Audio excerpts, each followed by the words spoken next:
الحمد لله وكفى والصلاة والسلام على من لا نبي بعده وعلى آله وأصحابه وأزواجه وأهل بيته وأحبائه أما بعد فأعوذ بالله من الشيطان الرجيم بسم الله الرحمن الرحيم وما أمروا إلا ليعبدوا الله مخلصين له الدين حنفاء ويقيموا الصلاة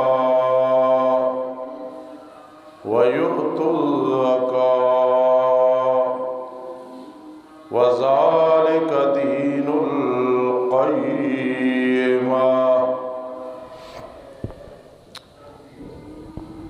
وأيضا قال الله تعالى فاعبد الله مخلصا له الدين قال النبي صلى الله تعالى عليه وسلم إنما الأعمال بالنيات أو كما قال النبي صلى الله تعالى عليه وسلم وأيضا قال النبي صلى الله تعالى عليه وسلم نية المؤمن خير من عمله أو كما قال النبي صلى الله تعالى عليه وسلم سبحان ربك رب العزة عما يصفون وسلام على المرسلين والحمد لله رب العالمين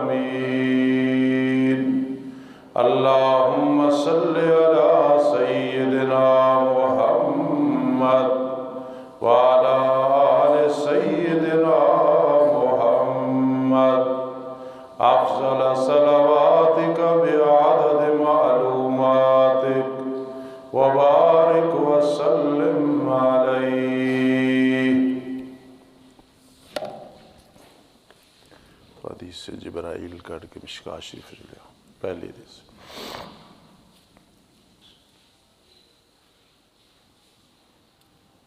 واجب الاحترام سامعین کرام، آج کا ہمارا موضوع انشاءاللہ العزیز اخلاص ہے. اخلاص خلوص سے ہے، اور خلوص کا معنی ہوتا ہے خالص. جو نیک اعمال کرنے ہیں خالص اللہ کی رضا کے لیے کرنے ہیں، اور جو گناہ چھوڑنے ہیں کسی انسان کے ڈر کی وجہ سے نہیں، بلکہ محض اللہ کی رضا اور اس کے ڈر کی وجہ سے وہ گناہ چھوڑنے ہیں.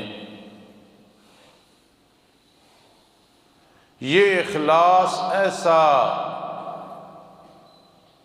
سپرٹ ہے، ایسی روح ہے، ایسا جوش دلانے والا ہے کہ علم کی دنیا میں علم تھوڑا ہو تو اللہ اسے بڑھا چڑھا دیتے ہیں. مال و دولت تھوڑا ہو خرچ کرنے لگے انسان اخلاص کے ساتھ تو اللہ اس کو بڑھا چڑھا دیتے ہیں۔ یہ اخلاص کی برکت ہوتی ہے۔ جگہ تھوڑی ہو اور دین کا کام کرنا ہو تو اس اخلاص کی وجہ سے اللہ اس تھوڑی سی جگہ کو وسیع بنا دیتے ہیں، یعنی مبارک بنا دیتے ہیں۔ اخلاص ہو تو افرادی قوت تھوڑی ہو، لوگ کم ساتھ ہوں، لیکن اللہ انہیں 313 کا مرتبہ دے کے ہزاروں جیسا بنا دیتا ہے۔ اخلاص ایک ایسی چیز ہے، یہ بہت کام کی بات ہے جو میں عرض کر رہا ہوں، پوری توجہ فرمائیں، اور سنت بھی ہے خطیب کی طرف دیکھنا، مقرر کی طرف دیکھنا تاکہ بات سمجھ آئے۔ اگر اخلاص ہو اور ایک آدمی میں صلاحیت نہ ہو تو اللہ وہ صلاحیت پیدا کر دیتے ہیں اس کے اندر۔ آپ میں سے کوئی ایسا نوجوان جو اس قابل نہیں لیکن اس میں اخلاص ہو، خلوص ہو، اور وہ ایک صلح کرانا چاہے تو اللہ اس میں وہ صلاحیت پیدا کر دیتے ہیں۔ ایک آدمی ایک ادارے کا نظام چلانا چاہے، ایک رفاع عامہ کا کام کرنا چاہے، صلاحیت کوئی نہیں لیکن اخلاص ہے، خلوص ہے، تو اللہ وہ چیز بھی اس کے اندر پیدا فرما دیتے ہیں۔ علم تھوڑا ہو اور اخلاص ہو تو اللہ اس علم کو بڑھا دیتے ہیں۔ اخلاص بہت بڑی چیز ہے، یہ جہاں بھی آ جاتا ہے اخلاص، رب کائنات اس کو بہار بنا دیتے ہیں، خزاں نہیں رہتی۔ اس لیے آج کا جو ہمارا موضوع ہے، مرد و عورت سب کے لیے ضروری ہے اس پہ عمل پیرا ہونا۔ وَمَا أُمِرُوا إِلَّا لِيَعْبُدُوا اللَّهَ مُخْلِصِينَ لَهُ الدِّينَ، اور نہیں حکم دیا گیا لوگوں کو مگر تاکہ وہ عبادت کریں درا حالے کہ اس اللہ کے لیے عقیدہ خالص کرنے والے ہوں، درا حالے یکسو اللہ کی طرف توجہ، وَتَبَتَّلْ إِلَيْهِ تَبْتِيلًا، سر طرف سے منقطع ہو کے اللہ کی طرف توجہ، وَيُقِيمُ الصَّلَاةَ، نماز کے پابند بن جائیں، وَيُؤْتُ الزَّكَاةَ، زکوٰۃ کے پابند بن جائیں، وَذَلِكَ دِينُ الْقَيِّمَةِ، یہ مضبوط دین ہے کہ جس میں انسان اخلاص رکھے اور خلوص ہو۔ اخلاص بہت بڑی چیز ہے۔ میں ایک مثال عرض کرنے لگا ہوں، آج ہم گن نہیں سکتے ہیں دارالعلوم دیوبند ہندوستان،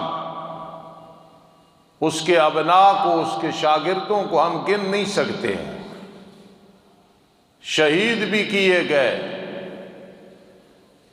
تبھی موت سے بھی دنیا سے رخصت ہوئی ہے۔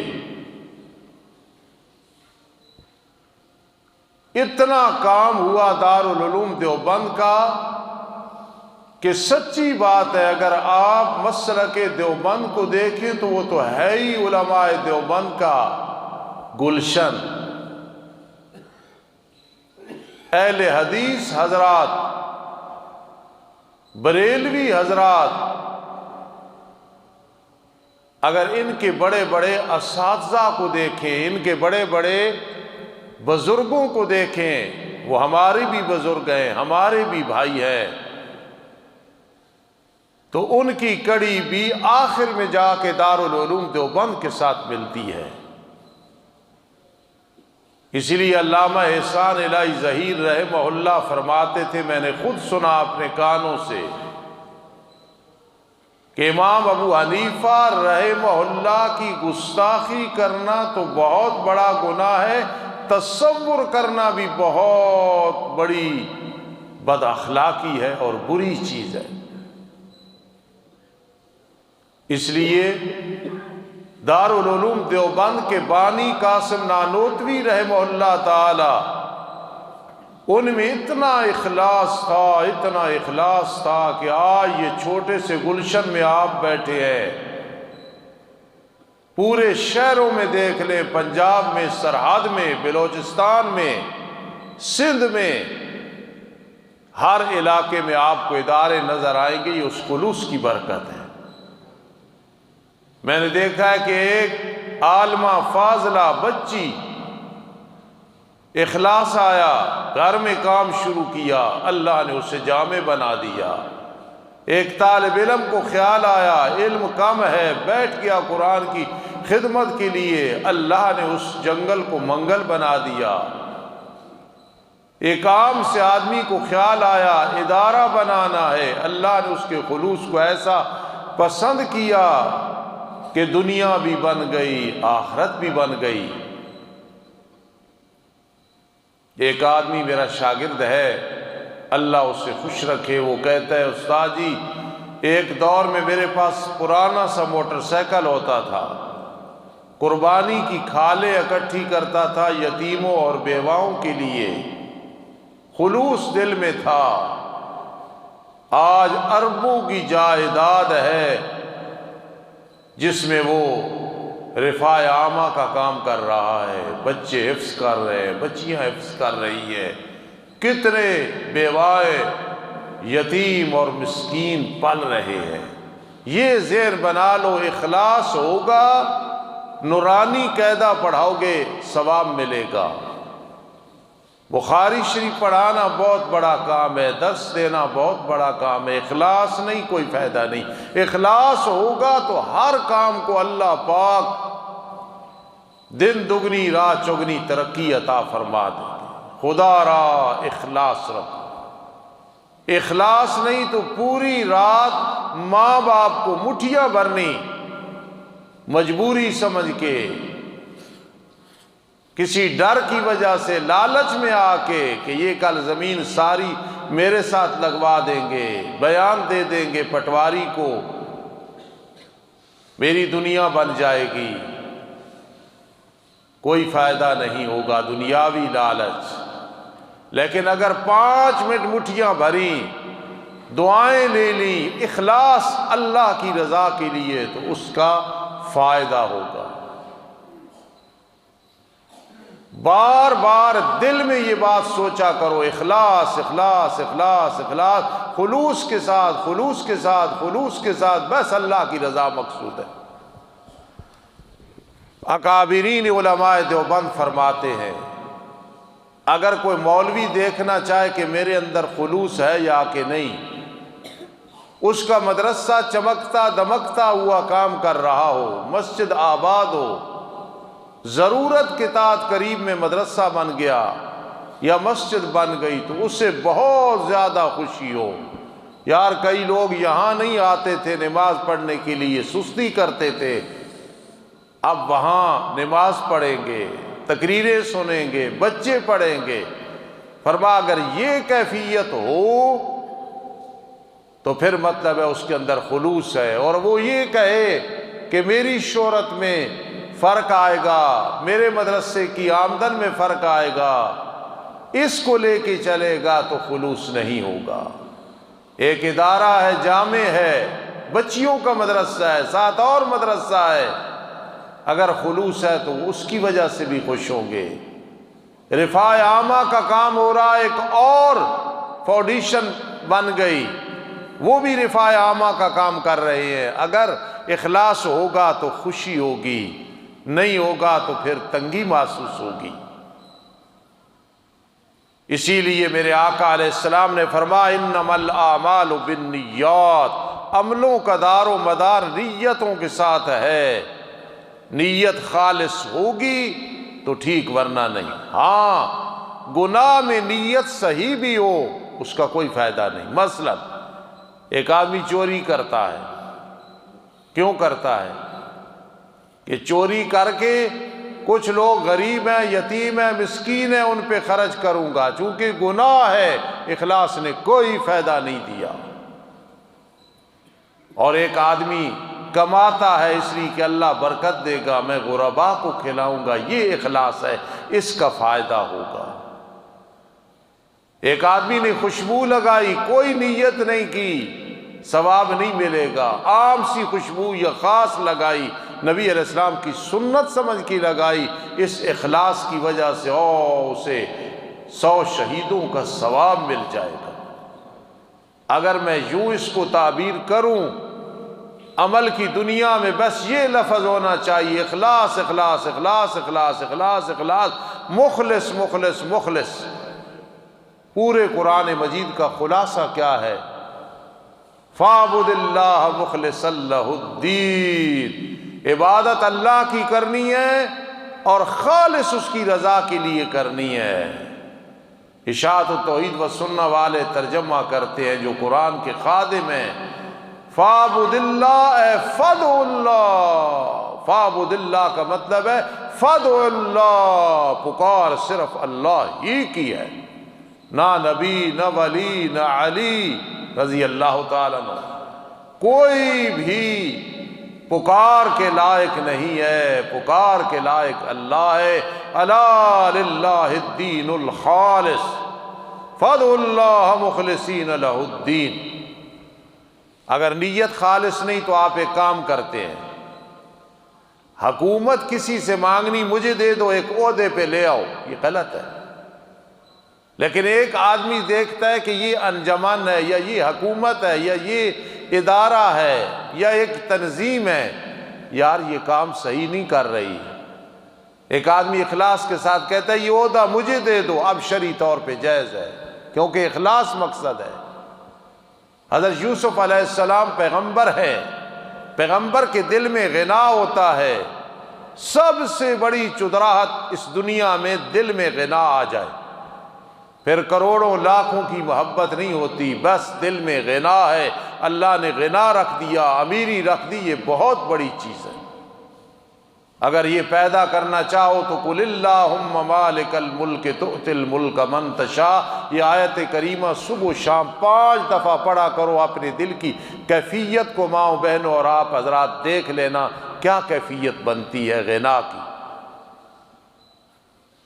تو ایک آدمی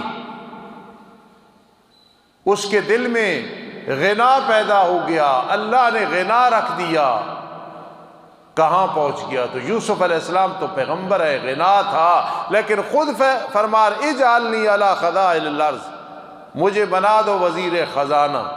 عہدہ مانگ رہے کیونکہ وہ مانگنا جائز تھا، اخلاص تھا، تو اخلاص کی بنیاد پہ عہدہ مانگنا بھی صحیح ہے، بشرطے کہ نیت صاف ہو۔ اتنا فائدہ ہے اخلاص کا کہ ایک آدمی نے پوری مسجد بنوا دی، اس کے نام کی تختی لگ گئی، سنگ مرمر لگ گیا، فلاں نے بنوائی، مقصد یہ تھا، کوئی فائدہ نہیں۔ نیت المؤمن خیر من عملہ، ایک نے مسجد نہیں بنوائی، نیت ہے مسجد بنواؤں گا، مدرسہ بنواؤں گا، سکول بنواؤں گا، اسپتال بنواؤں گا، پیسے ہوئی تو بیوہ اور یتیم اور مسکین کا تعاون کروں گا، اب نہیں کیا لیکن نیت ہے خلوص کے ساتھ، نامہ اعمال میں لکھ دیا جاتا ہے، تیری مسجد بھی قبول ہو گئی، تیرا مدرسہ بھی قبول ہو گیا، تیرا حج بھی قبول ہو گیا۔ میں اس لیے اس بات کو دہراتا ہوں کہ ہم نے مخلص لوگوں کو، علماء کو دنیا میں دیکھا ہے۔ میرے استاد جی جن سے میں نے علم میراث پڑھا، 19 سال کتابیں پڑھی تھی، اتنا اخلاص تھا کہ ایک دفعہ ہم ایک مستری کے پاس گئے، مسجد کا فرش بنوانا تھا، مجھے فرمان لگے سراجی ساتھ لے لو، وہاں گئے، مستری کا نام نور محمد تھا، فوت ہو گیا، اس کی بیٹھک میں ہم بیٹھے تو مجھے فرمان لگے سراجی کھول لو، سبق پڑھا دیا۔ ایک دفعہ فرمان لگے بس کا کتنا ٹائم رہتا ہے؟ آدھا گھنٹہ، چلو اڈے پہ، وہاں گئے، استاد ایک پتھر پہ بیٹھ گئے، میں نیچے بیٹھا ہوں، علم میراث کا سبق پڑھا رہے ہیں۔ آخری میرا سبق تھا ایک توت کا درخت اور استاد زمیندار تھے، مٹی ہے، وہاں استاد بیٹھے ہیں، مجھے ساتھ بٹھایا ہوا ہے، وراثت کا مشکل ترین مسئلہ تصحیح ہے، وہ مجھے پڑھا رہے ہیں۔ اخلاص ہوگا تو اس طرح کام بنے گا، نیت المؤمن خیر من عملہ، مومن کی نیت عمل سے بھی بہتر ہے۔ تو اس لیے اخلاص رکھو، اخلاص سے کام بنے گا۔ صحابہ کرام رضی اللہ تعالیٰ عنہ کے بارے میں ہے، لا یقطعون وادیا، کوئی وادی پار نہیں کرتے، کوئی جگہ نہیں لتھاڑتے، کوئی خرچ نہیں کرتے، الا کتب لہم بہ عمل صالح، اتنا خلوص ہے کہ اللہ اعمال کے انبار لگا دیتے ہیں۔ یہ اخلاص کی برکت ہے۔ چھوٹا بڑا خرچ کرنا، گزرنا، فرمایا تم اود پہاڑ کے برابر خرچ کرو، جو باب فات سے نکلو مدینہ منورہ میں، اللہ مجھے بھی اور آپ کو بار بار لے جائے۔ ہمارے منہ چھوٹے ہیں، بات بڑی، اللہ ہمیں ادھر ہی رکھے، جنت البقیع جنت المعلی میں جگہ دے دے، وہ قادر ہے، ہم قابل نہیں ہیں۔ میرے آقا نے ایک دفعہ جبل احد کو دیکھا، فرما ھذا جبل یحبنا، یہ پہاڑ ہمارے ساتھ محبت رکھتا ہے، ہم اس کے ساتھ محبت رکھتے ہیں۔ سبحان اللہ سبحان اللہ۔ تو فرما اگر تم میں سے کوئی احد پہاڑ جتنا خرچ کرے اور میرا صحابی ایک مٹھی یا نصف مٹھی جو کی خرچ کر دے، تم مقابلہ نہیں کر سکتے۔ بنیاد کیا ہے؟ ان میں اخلاص زیادہ ہے۔ جتنا اخلاص بڑھتا جائے گا تیرے 10 روپے بھی 10 لاکھ بن جائیں گے۔ ریاکاری دکھلاوا مقصد ہوگا تو 10 لاکھ 10 روپے بھی نہیں رہیں گے۔ فَادْعُوا اللَّهَ مُخْلِصِينَ لَهُ الدِّينَ، خالص اللہ کی رضا کے لیے عبادت کرنی ہے، پکار کرنی ہے۔ 3 لفظ ہیں، ٹائم تھوڑا ہے لیکن میں سمجھانا چاہتا ہوں، سمجھ لینا۔ ایک لفظ ہے اسلام، دوسرا ہے ایمان، تیسرا ہے اخلاص۔ جبرائیل امین آئے، نبی علیہ السلام تشریف فرمائے، انسانی شکل میں آئے اور آپ کی رانوں پہ ہاتھ رکھ دیے۔ اب یہ کیوں تھا کہ رانوں پہ ہاتھ رکھیے؟ گھٹنے گھٹنوں کے ساتھ ملا دیے اور بیٹھ گئے۔ اس کو حدیث جبرائیل علیہ السلام کہتے ہیں۔ مشکات شریف کے شروع میں یہ حدیث ہے، بخاری شریف میں ہے۔ بیٹھ گئے۔ یہ کیوں کیا؟ اس کو عربی میں کہتے ہیں تامیہ۔ تامیہ کہتے ہیں اگلے کو اندھا بنانا، یعنی یہ سمجھانا کہ بھائی یہ کوئی عام سا آدمی ہے۔ صحابہ کی چاہت سی کو آدمی، عام سا سادہ آدمی آئے، کھل کے سوال کرے، ہمیں ذرا باتیں جھجک ہے، سمجھ آ جائیں گے۔ اب جبرائیل امین آئے، سفید لباس ہے، بال سر کے بال سیاہ ہے، لا یرا علیہ اثر السفر، کوئی سفر کا اثر نہیں دکھائی دیتا، گویا اچانک آ گئے۔ یہاں محدثین لکھتے ہیں کہ سفید کپڑے اس لیے کہ نبی علیہ السلام کو سفید لباس پسند تھا، تو حکم ہے اگر استاد کو ایک چیز پسند ہے اور شرعی طور پہ جائز ہو تو شاگرد کو بھی وہ اپنانی چاہیے، اس لیے جبرائیل امین سفید لباس میں آئے۔ پھر سر کے بال حضرت کے سیاہ ہیں، بتانا مقصد تھا کہ علم حاصل کرنا اصل جوانی کا دور ہے، جب کہ انسان علم حاصل کرے تو جوان ہو، اس میں اور لطف آئے گا۔ پھر یہ کیوں رکھا ہاتھ رانوں پہ؟ بتانے کے لیے کہ اتنا سادہ ہے کہ گھٹنے بھی ساتھ ملا دی اور ایسے بیٹھ گیا۔ یہ صحابہ کی تمنا تھی جو رنگ لگائی۔ بیٹھ گئے، کسی نے نہیں پہچانا کون ہے۔ اللہ کے پیغمبر اسلام کیا ہے آپ نے وضاحت کر دی، نماز، روزہ، زکوٰۃ وغیرہ، مختصر بیان کر رہا ہوں۔ اللہ کے پیغمبر ایمان کیا ہے؟ فرما ایمان لیا اللہ کے ساتھ، فرشتوں کے ساتھ، اچھی بری تقدیر کے ساتھ، مزاج کے خلاف مزاج کے موافق جو کام ہے وہ اللہ نے لکھ دیا ہے۔ اور تیسرے نمبر پہ پوچھا مل احسان، احسان کیا ہے اللہ کے پیغمبر؟ جبرائیل امین انسانی شکل میں بیٹھے ہیں، کسی کو بھی نہیں پتا یہ جبرائیل ہے، خوش ہے، سفید لباس میں، او خوبصورت نوجوان۔ اور یہ دحیہ کلبی رضی اللہ تعالیٰ عنہ صحابی تھے، بڑے خوبصورت، ان کی شکل میں تشریف لاتے تھے۔ آخر میں کہتے ہیں مل احسان، احسان کیا ہے، اخلاص کیا ہے؟ میرے آقا نے فرمایا اخلاص یہ ہے تو اللہ کی عبادت کر یار کأنک تراہ، تو اللہ کو دیکھ رہا ہے، اللہ تجھے دیکھ رہا ہے، یہ اخلاص ہے۔ نمازی دیکھے یا نہ دیکھے تیرے تہجد کو، محلے والی دیکھے یا نہ دیکھے تیرے تہجد کو، اللہ دیکھ رہا ہے۔ فرمایا اخلاص یہ ہے کہ تو جب عمل کرے تو یقین ہو اللہ دیکھ رہا ہے، اور تو اللہ کو دیکھ رہا ہے۔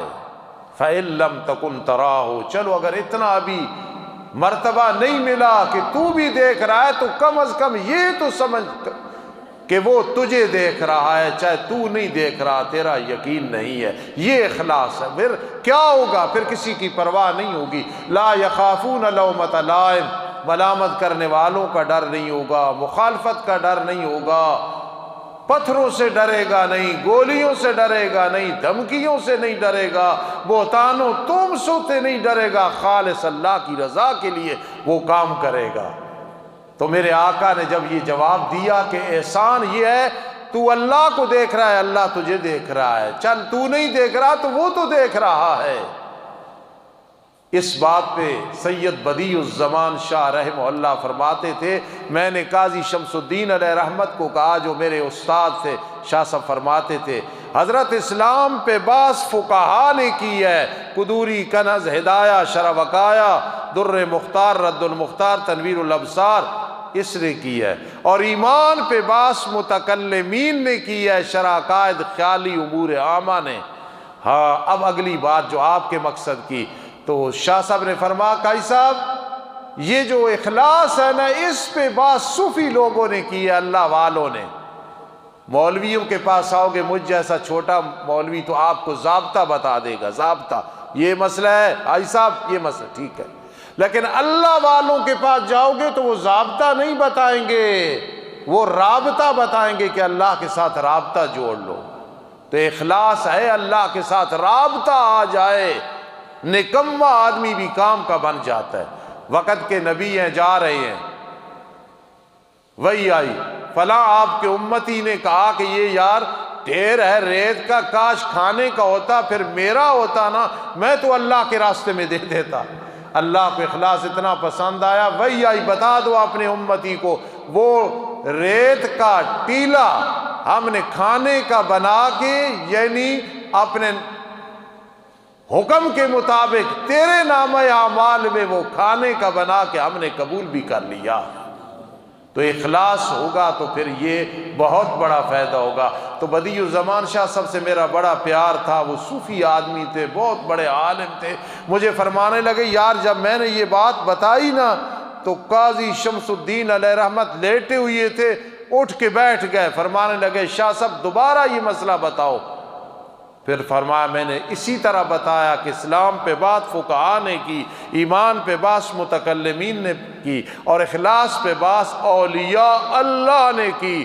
مولانا احمد علی لاہوری، حضرت جنید بغدادی، معین الدین چشتی اجمیری، سید عنایت اللہ شاہ بخاری، قاضی حضرات، بڑے بڑے لوگ گزرے ہیں رحمہم اللہ تعالی۔ میرے آقا نے فرمایا پھر حدیث جبرائیل ہے، جب وہ چلا گیا تو میرے آقا نے پوچھا عمر یہ پتہ ہے کون تھا؟ نہیں اللہ کے پیغمبر ہمیں تو نہیں پتا تھا۔ فرمایا یہ جبرائیل تھے، اتاکم آئے تھے، یعلمکم دینکم، تمہیں دین سکھانے کے لیے آئے تھے۔ تو آج ہمارا موضوع اخلاص تھا۔